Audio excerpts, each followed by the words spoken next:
Hi everyone and welcome to the Timeless History channel with me, Deric aka Sal, the Omega Enthusiast.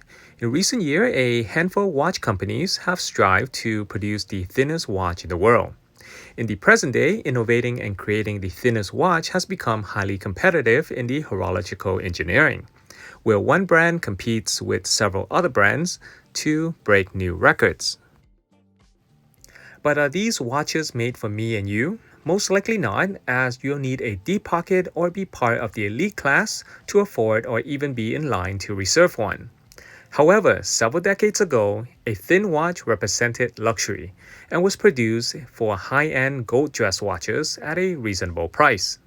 In the late 1950s, Omega introduced its first line of these ultra-thin luxury watches, where I will share two examples of the thinnest vintage Omega watches in this episode.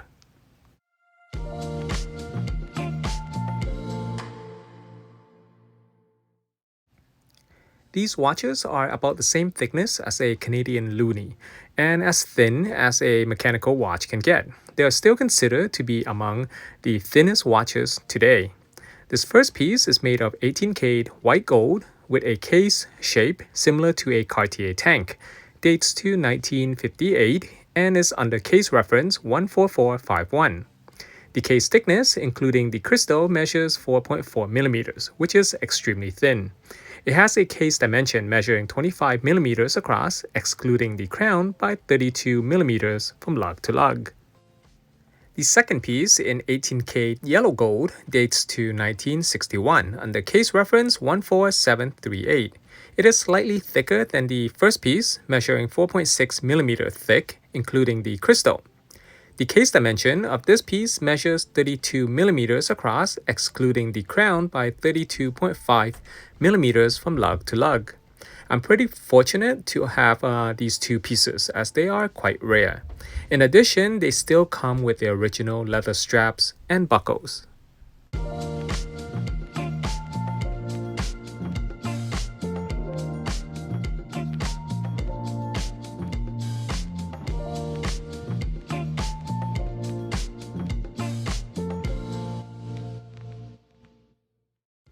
They have a couple of things in common, including the same type of hour markers and unsigned original crowns. Of course, the cases are uniquely designed.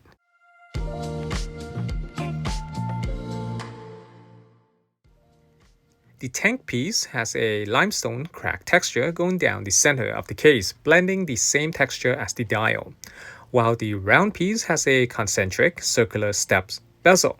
Not to mention that the spring bars and clasp on the round piece are 18K yellow gold as well.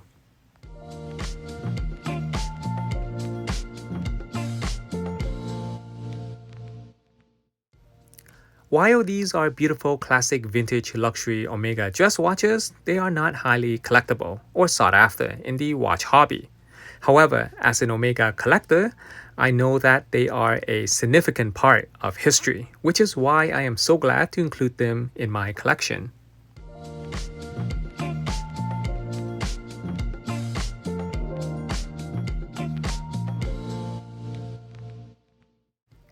These two Omegas example are not your average vintage solid gold Omega dress watch like the one you see in white gold to your right. Where the case is gold and the movement is a low quality made Omega caliber 620 or 625.